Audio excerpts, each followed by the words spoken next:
Good day, this is Jimmy with Old Path Fabrication. As you see, I have a 64 Thunderbird. It has a few problems that we're going to address today. So I'm going to take the car, I'm going to take all the interior out of the car, and then I'm going to take my fireproof blankets and cover up everything that I don't want to hurt, especially the glass, the back seat, and the dashboard. Everything else is pretty much going to come out. Eventually, even the console is going to come out. But at this point, I want to show you this is some befores and some afters. So this video is going to give us this conclusion that we're about to see. If you like this video, please smash that like button, and it helps me to keep being able to produce these type of videos. As we go into this video, you see the first thing we have to do is take a cutting wheel, cut out all the rust, drill the welds, and do a lot of prepping. It's amazing how even back in the day they used galvanized metal under here. You wonder why sometimes these old cars don't just rust away. Well, you're not going to see this in a new car. All the structure areas, I think all of them, a whole lot of them anyway, are put in with galvanized metal. And on this other side, if you see that line right there, what I did is I split that sheet metal on top of that rail so that seam would be hidden from the underneath side. Now I did that on three sides, and one side will have to be pleated to work. Now as we're taking a look at the old 64 Thunderbird, in this video I plan to carry it all the way to the point to where it's ready to replace the carpet. Now we're going to look at this floor pan.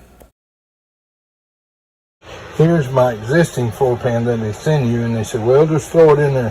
When I go to a car show and see a car, the most exciting part of it is usually how they jack them up and they put mirrors underneath where you can see what the bottom of the car looks like after repair. Cut it in on the seams. So I'll cut that existing instead of just wrapping it in there. I put it back where the old pan was, and I've got a thing that pops 3/8 holes. And this is the example of what I just explained to you, popping those holes and cutting that edge. A factory plate that went over the top of everything. So right down in here, you remember you saw those galvanized runners under there. So there'll be some 3/8 holes drilled in here. This will be cut to fit the cladding up under that other plate. And this is the example of that being trimmed in place and the holes popped. The holes are actually for the welds. And because there was a hole for a steering column, actually this car was designed to where it could drive from either side if they had to send it over in England or somewhere like that. So it had all the existing things to change it out. I've already trimmed and cut the panel that I explained where actually the steering column would go through if they swapped it to the other side.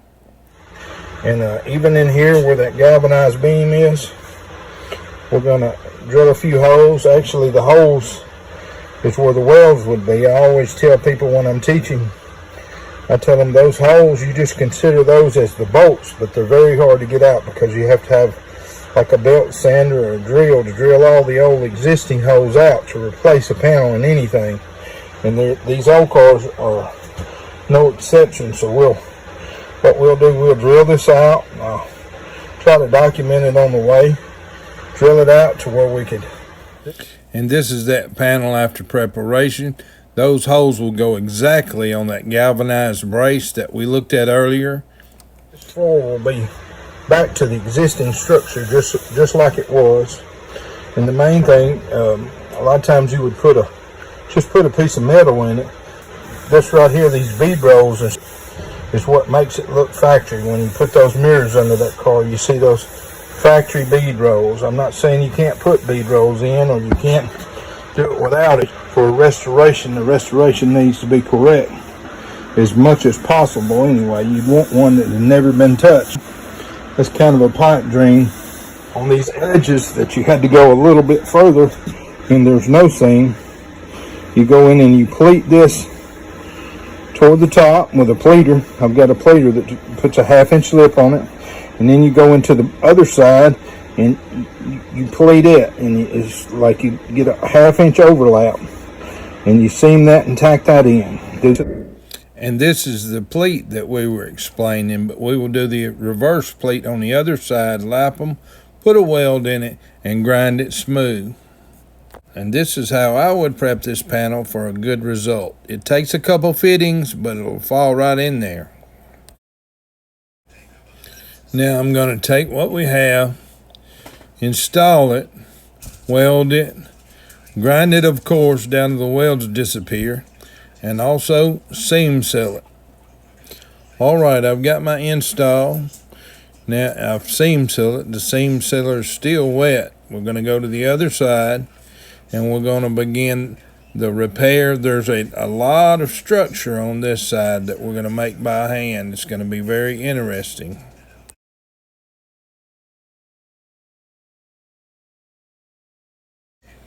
All right, here we are on the driver's side. The structure is gone. It's pretty much destroyed. There's still that galvanized racing up under there, just like the other side. So we'll have to clean that back, get all that prepped up. Now, I have a floor pan like I had for the other side that was bought for it. We can install that floor pan, but the damage extends out past that floor pan. All right, what I'm going to do, I'm going to take my bender and bend this, make a bracket, as you see.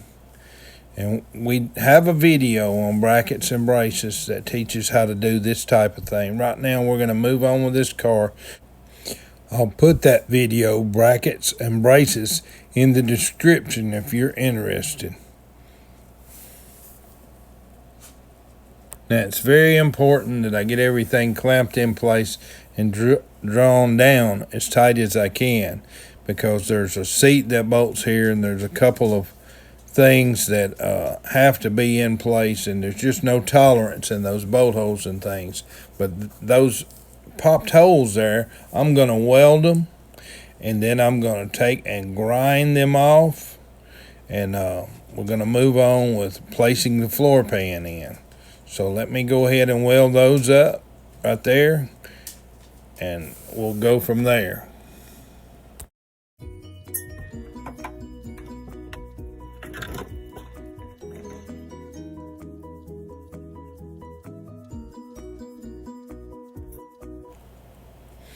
All right here we've got it grinded in. The main thing is you have to have some type of stability in the beginning, so you've got to find you a good solid structure place. Now, right behind it, there's a piece that is obviously rotten that needs to be cut out and replaced.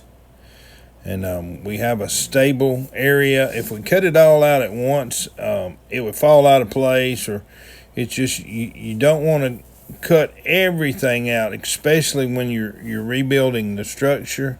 Sometimes you have to put it back one piece at a time. We've got that beam across there which holds the seat, which is a very strong piece of the structure. Got it tied into that galvanized right there. Took a template, made us a piece of metal to go in that hole. Gonna lay it up in there. All right, I'm going to put it on that rail, but I'm going to split it across the top of that rail and leave myself enough room to where when I do weld it from underneath, you won't see the repair. It's just kind of a big thing with me, is it needs to look good on top and bottom. Now, I've grinded all that out. You see these spots right here. That's where I had to grind those welds out, take that floor out. I call that the bolts of structure. It's where the welds go into those little holes, just like I've popped in this plate. We're going to put that plate in, and by the time we get that plate in and all those welds done right there, that seat is going to be stable. And then we can move on to the next phase of this, which would be putting in the rest of the floor pan. I am going to push this up as tight as I can. So when I do put the floor pan on, I'm going to put the floor pan on that right there.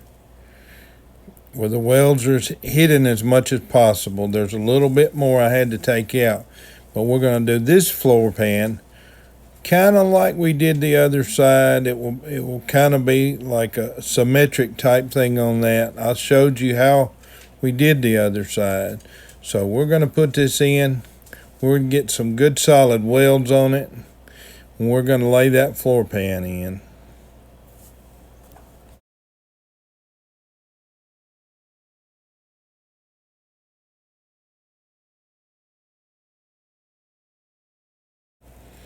Now the floor pan has been placed. I've welded it. I've grinded my welds, did all the seam sealing on it. Got it seam sealed and locked in. I'm really pleased with how it's going. I even went under the bottom and seam sealed it to where I'll also have to do some undercoating to match the undercoating about it, but it doesn't look all patchy. The car actually had a 8-piece carpet from the factory. Did find one on the internet and got it in here. Also got some insulation, some factory car installation to put in it. So the next project we're going to do is be putting this carpet in. But I'm glad you followed us along. Like this video and subscribe if you will. I appreciate you for watching. Hit that like button.